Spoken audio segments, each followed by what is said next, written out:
우리 함께 말씀 보겠습니다. 오늘 성서정과 네 번째 대림절 넷째 주일 말씀입니다. 은혜를 입은 자여 기뻐하여라 라는 제목으로 말씀을 나누겠습니다. 오늘은 대림절 넷째 주일입니다. 오늘 지금 성경 동화를 통해서 보았는데요, 본문은 이렇게 시작을 합니다. 임신한 후 여섯째 달에 하나님께서 가브리엘 천사를 나사렛이라고 하는 갈릴리의 한 마을로 보내셨습니다. 여기서 이제 임신한 사람은 엘리사벳입니다. 우리가 지난 몇 주간 설교 때 보았던 그 세례 요한의 어머니가 엘리사벳입니다. 엘리사벳이 세례 요한을 임신한 지 여섯째 달에라고 하는 말이에요.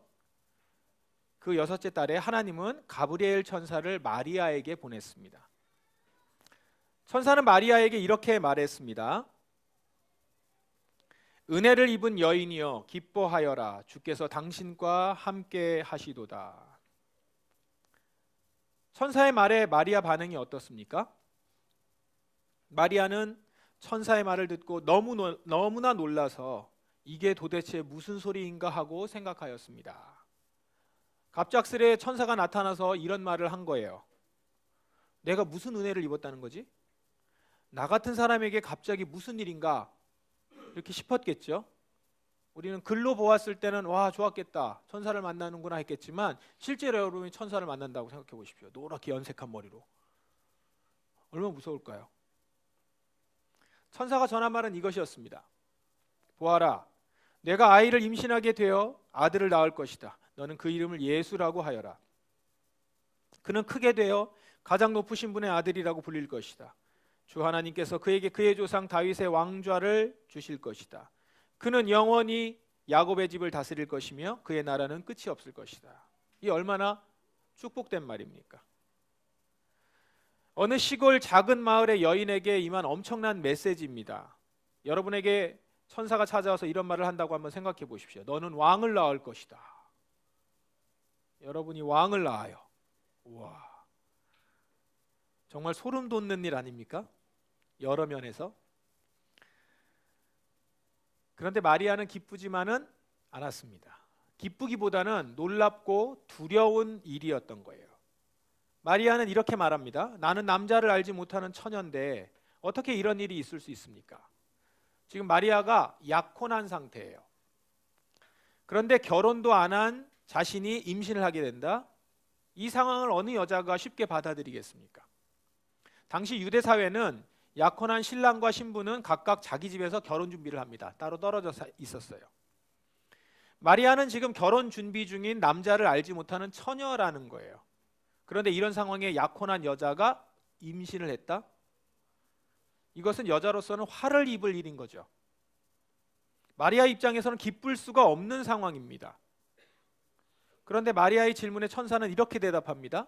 성령이 내게 내려오시고 가장 높으신 분의 능력이 너를 감싸 주실 것이다. 태어날 아이는 거룩한 분 하나님의 아들이라고 불릴 것이다. 하나님께서는 하지 못할 일이 없다. 하나님이 이 일을 강권적으로 이루시겠다는 거예요.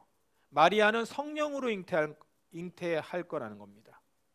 이렇게 태어날 아이는 거룩한 아이, 하나님의 아들입니다. 아까는 왕을 낳을 거라고 했는데 이제는 하나님의 아들이에요. 이게 점점 감당하지 못할 일로 지금 가고 있죠. 천사가 말하는 내용은 점점 더 엄청난 내용입니다. 마리아는 이 소식을 분명 피하고 싶었을 거예요. 생각해 보십시오. 아무리 왕을 품고 하나님의 아들이라고 하지만 이 말을 누가 믿어줍니까? 내가 왕을 낳을 것이요. 한번 해보세요. 어디 가서. 부모 친척들에게 나는 성령으로 잉태했습니다 라고 말한다면 그 말을 믿습니까? 오히려 돌 맞을 상황입니다. 실제로 율법으로 돌에 맞을 수도 있는 위태한 상황이 된다는 거예요. 게다가 다른 사람은 물론이고 남편 될 사람이 이 상황을 이해하겠어요? 결혼할 여자가 배가 불렀어요. 나는 성령으로 잉태했소. 왕을 낳을 것이요. 이 신랑이 어떻게 받아들일 수 있을까요? 아마 가장 용서하지 못할 사람일 수 있습니다. 그러니까 마리아는 지금 이 상황이 결코 유쾌하거나 즐거운 상황이거나 기쁜 상황이 아닌 거예요. 불안할 수 있고 두렵고 걱정이 쌓일 수 있는 상황인 거죠. 하지만 마리아는 천사의 이 마지막 말, 하나님께서는 하지 못할 일이 없다. 이 말을 들었을 때 이렇게 고백을 하죠. 보소서, 저는 주님의 여종이오니 당신의 말씀대로 제게 이루어질 것을 믿겠습니다. 이 말이 얼마나 각오를 단단히 하고 때로는 비장하게 느껴질 만한 고백인지 모르겠습니다.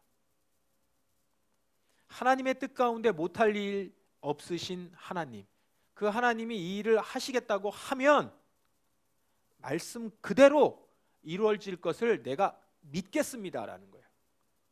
이 일로 인해서 어떤 일이 이루어질지 이 상황이 지금 이해되지는 않아요. 어떻게 그런 일이 있을 수 있는지 한 번도 그런 일이 없잖아요. 성령으로 잉태된다고? 그게 어떻게 되는 거지?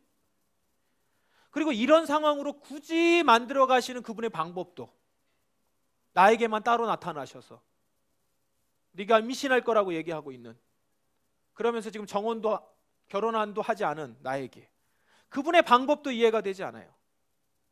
그리고 나에게, 이런 나에게, 이 시골의 무명의 아무것도 없는 나에게 이런 일을 계획하신 그분의 뜻도 하나도 이해할 수 없지만 하나님이 말씀하셨으니 말씀대로 그대로 제게 이루어질 것을 믿습니다 라고 하는 거예요.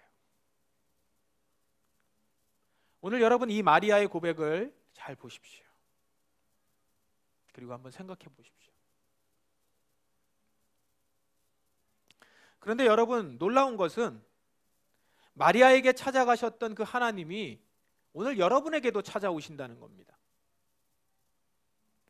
하나님은 여러분에게 찾아오셔서 여러분을 통해서 당신의 뜻을 이루기 원하신다는 거예요. 여러분의 몸, 여러분의 삶, 그것을 통해서 하나님이 하시고자 하는 일이 있으시다는 거예요. 자, 천사를 통해서 하나님께서 여러분에게 말씀하십니다. 이때 여러분 어떻게 반응하실 겁니까? 아마 여러분들 중에는 이미 크고 작은 일로 주님이 여러분을 콜링하신 적이 있을 수 있습니다. 그때 여러분이 어떻게 반응하셨을까요? 이런 반응들이 있었을 거예요.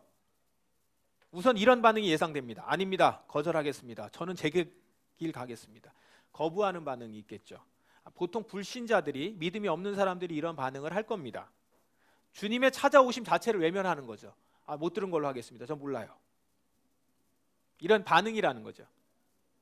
이 천사를 통해서 이 말씀을 들었던 누군가를 통해서 하나님의 콜링을 들었을 때, 자, 그 다음에는 보통 교인들이 이런 반응을 할 수 있을 겁니다. 지금은 제 계획이 있어요. 그걸 이루기까지는 주님의 제안을 좀 미뤄주세요. 하나님의 말씀을 거절하지는 않아요. 그러나 내 계획이 우선인 거예요. 내가 지금 세운 계획이. 내 계획이 우선이니까 하나님의 계획은 뒤로 미룹니다. 이거 끝나면 하겠습니다. 이거 끝나면 주님의 말씀 듣겠습니다. 이거 끝나면 주의 일에 내가 동참하겠습니다. 이런 거죠. 많은 분들이 이렇게 하는 것 같아요. 이런 분들은 주님의 말씀이 중요하다는 것을 알아요. 안다라고 말은 하지만 실제로는 그 말씀을 받아들이지 않는 거예요. 현실적으로. 이거 잘 보셔야 됩니다, 여러분. 여러분이 안다고 해서 그렇게 지금 하고 있는 게 아닐 수 있어요. 지금 이제 연말이잖아요. 연말이니까 여러분 한번 보세요. 여러분이 말씀을 듣고 얼마나 그 일을 했는지 그걸 보면 또 알 수 있는 거죠. 그러니까 주님의 말씀이 중요하다는 거 알아요. 그런데 실제로는 그 말씀을 받아들이지 않는 거예요. 말씀을 거부하지는 않지만 결국은 불순종하고 있는 상태가 되는 거죠. 그 다음에 세 번째는 교회를 다니는 사람 중에 제일 많은 반응이 이걸 건데, 네, 받아들이겠습니다. 그러나 방법은 제가 선택합니다. 주님은 제 뜻대로 움직여 주셔야 합니다. 하나님의 구원을 기쁘게 받아들여요. 그런데 삶의 주도권은 내가 잡겠다. 하나님의 말씀에 내가 하나님과 교제를 해요. 그런데 하나님의 말씀에 내가 순종하는 게 아니라 내가 하나님을 좌지우지하려고 하는 거죠. 마치 하나님은 내 뜻을 들어주는 램프의 요정처럼. 당신은 능력이 많으신 분이니 내가 이해하게 할 때, 내가 뜻할 때, 내가 요청할 때 나오셔서 해주세요. 저는 당신이 구원하시는 거 알아요. 이 땅에서는 내가 내 뜻대로 살 테니 나에게 맞춰주세요. 구원은 하나님이 하시는데 그 이후의 삶은 내가 알아서 살아갈게요 라고 하는 거예요. 자, 이런 반응들과 비교해서 마리아의 고백은 어떻습니까? 저는 주님의 여종이오니 당신의 말씀대로 제게 이루어질 것을 믿겠습니다. 종이기 때문에 말씀하시면 그 말씀대로 저는 따릅니다. 여기 가라고 하면 저는 갑니다. 여기 오라고 하면 옵니다. 쉬라고 하면 쉽니다. 일하라고 하면 일합니다. 종은 말한 대로 움직이기 때문에 말씀하시면 말씀하신 대로 움직인다는 거예요. 그리고 하나님은 말씀대로 이루시는 분이시니 제게 말씀대로 이루어질 것입니다. 나의 행동을 통해서 이루어지기도 하고 주님의 강권적인 역사로 내게 이루어질 수도 있고, 하나님이 잉태하게 하셔서 잉태하고 나는 그 아이를 하나님의 아이로 낳아서 기르겠습니다. 이런 거겠죠. 여러분, 이 마리아의 고백, 이 고백이 여러분의 고백이 되기를 주의 이름으로 축원합니다. 나의 온 마음과 생각을 주님께 내어 맡기는 모습입니다. 주님을 마음의 중심에 모셔드리고 찾아오시는 하나님을 기쁘게 맞아들이는 이 모습. 여러분이 찾아오시는 하나님을 기쁘게 맞아들이시기를 바라요. 왜냐하면 하나님이 여러분에게 오시는 것은 은혜를 베푸시기 위해서 찾아오시는 것이기 때문이에요. 기쁘게 받아들이세요. 여러분을 곤경에 빠뜨리거나 무슨 일에 부려먹기 위해서 오시는 게 아니에요. 악독한 주인이 아니란 말입니다. 전능하시고 거룩하신 하나님이에요. 그 하나님께서 무지하고 교만하고 악하고 그런 인간과 함께 한다는 것 자체, 그거는 특별한 은혜입니다. 우리는 우리가 조금만 달라도 같이 하고 싶어 하지 않아요. 우리는 다른 사람하고 함께 하는 것을 꺼려하는 것, 그런 것들이 많아요. 쟤는 나보다 못해. 내가 쟤랑 같은 급이라고? 싫어요. 학벌로, 재력으로, 외모로, 능력으로 차별해요. 차등을 두고. 물론 깔보거나 욕을 하거나 놀리거나 그러지는 않을 수 있어요. 그런데 그들하고는 안 놀아요. 끼리끼리 있어요. 같이 섞이는 거 싫어해요. 같이 이야기가 거론되는 걸 기분 나빠해요. 서로 닮았다라는 걸 서로 기분 나빠하고, 외모로.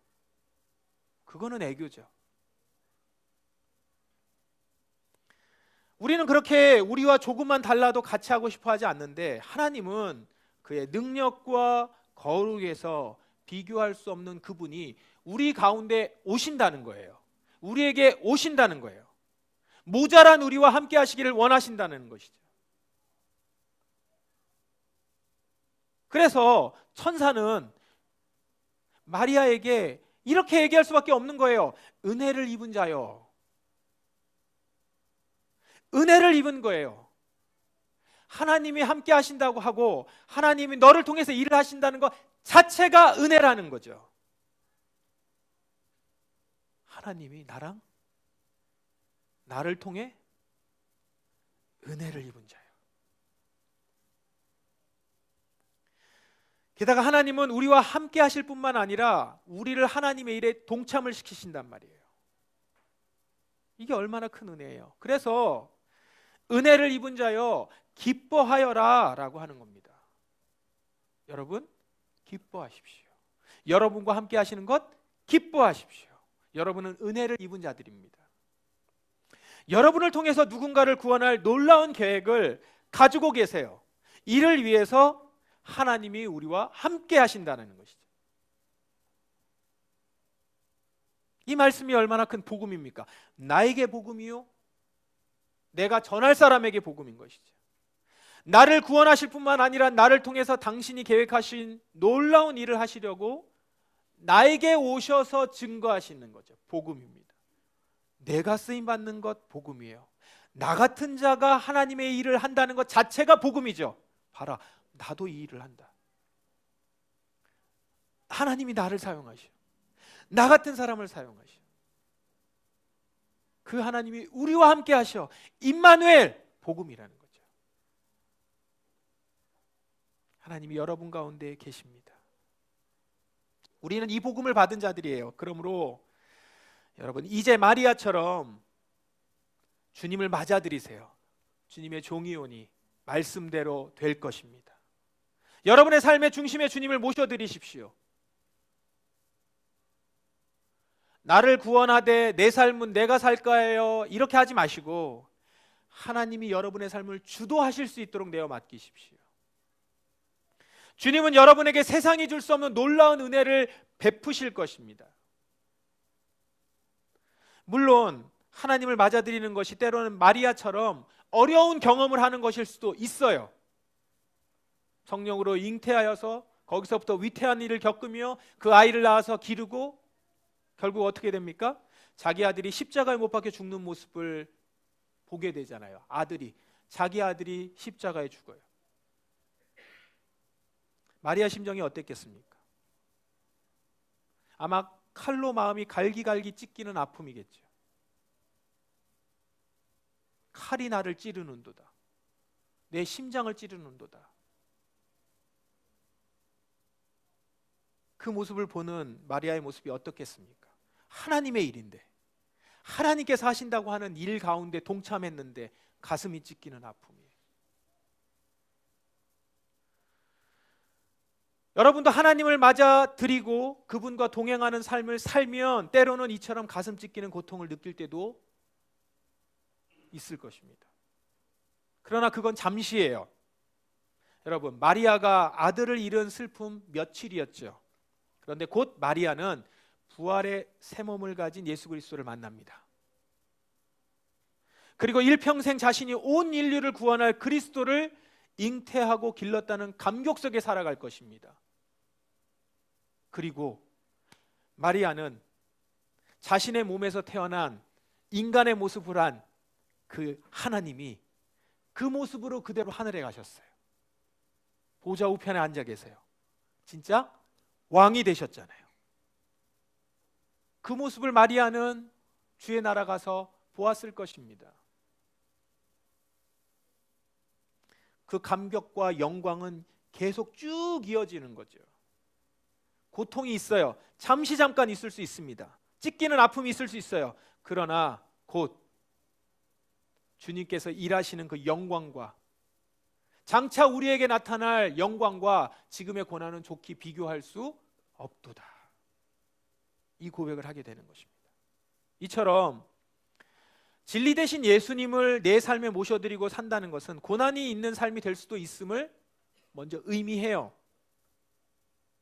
그러나 장차 영광 가운데 우리는 살아가는 자들이 될 것입니다. 그 모든 고통과 고난을 다 잊을 만큼, 아니 그것이 있었기 때문에, 그 고난이 있었기 때문에 영광스러울 수 있는 거죠. 여러분, 서울의 봄 영화 보셨어요? 1000만 중에 한 명 들어가십니까?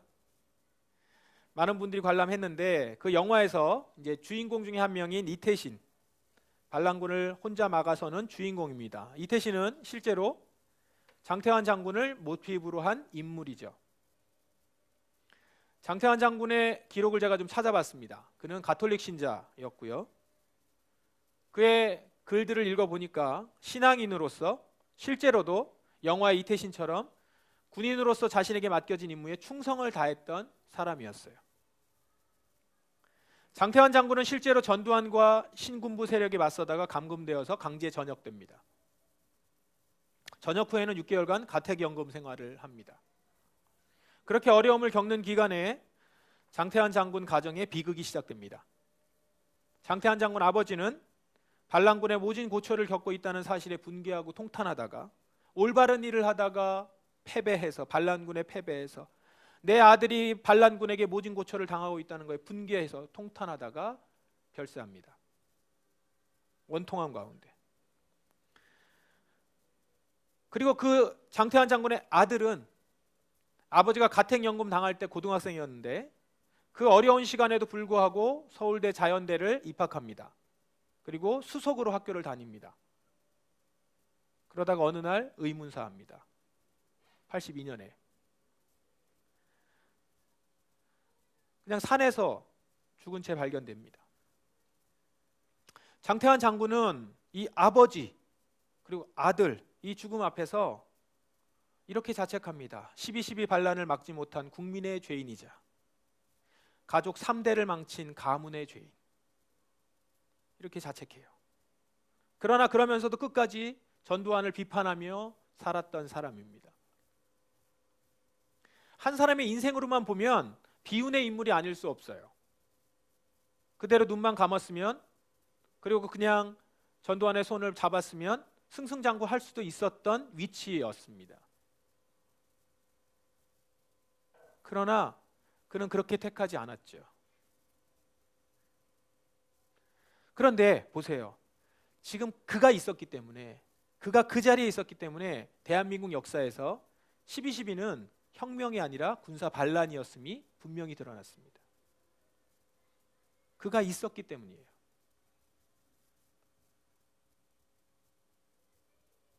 실패하면 구태타고 성공하면 혁명? 아니요. 성공하지 못했어요.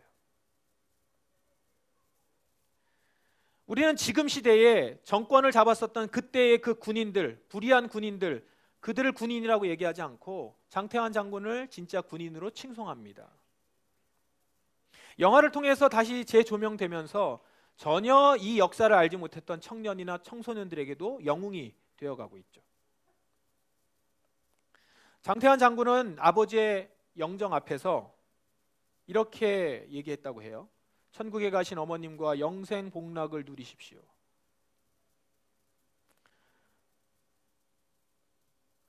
그렇게 이야기했던, 그리고 아들을 향해서도 그렇게 얘기했던 우리 장군은 지금 그도 아버지와 아들과 천국에서 영생 복락을 누리고 있을 것입니다. 그 고난을 다 씻어줄 영광과 기쁨이 그에게 영원히 남아 있는 거죠.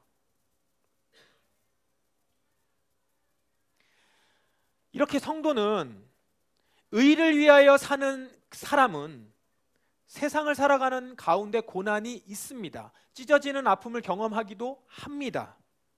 당시에는 비극인 것 같고 실패 같습니다. 그러나 그 잠시의 시간이 지나고 우리는 부활하신 예수 그리스도를 만날 것입니다.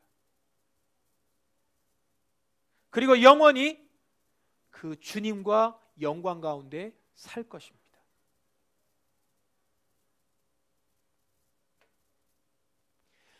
은혜를 입은 자여 기뻐하여라. 주께서 너와 함께 하신다. 오늘 주님께서 여러분을 통해서 일하시도록 그 마음을 온전히 주님께 내어 드리십시오. 그리고 기뻐하세요. 여러분은 은혜를 입은 자며 하나님이 함께 하시는 자들입니다. 성령께서 여러분 위에 임재하시고 가장 높으신 능력으로 여러분을 감싸 주실 것입니다. 때로는 어려움이 있을 수도 있지만 이길 수 있도록 해주실 것이고, 그 고난의 시간이 있더라도 그 시간이 벗어나며 곧 부활의 주님의, 승리의 주님의 기쁨을 맞이할 수 있을 것입니다. 여호와의 궤가 성에 들어올 때 기뻐하며 춤췄던 다윗처럼 주님이 여러분과 함께 하시는 것을 기뻐하는 여러분 되기를 바랍니다. 그렇게 매일의 삶에서 하나님이 우리와 함께 하심을 경험하면서 주님이 구름 타고 오실 바로 그날까지 우리는 이 땅에서 주님과 함께 주신 사명을 감당하는 우리 성도들 되시기를 주님의 이름으로 축원합니다. 기도하겠습니다.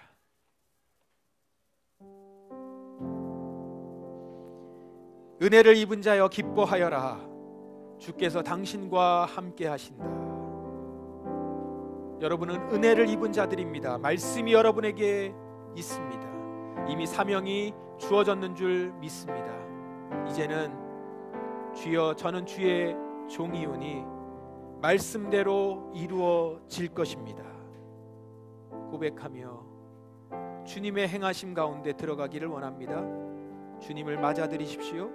하나님과 함께 하셔서 기뻐하십시오. 그렇게 끝까지 살아가길 원합니다. 주님 오셔서 나를 다스려 주십시오. 주님의 말씀대로 주의 종에게 이루어질 것입니다. 고백하며 나아가십시다. 기도하겠습니다. 하나님 아버지,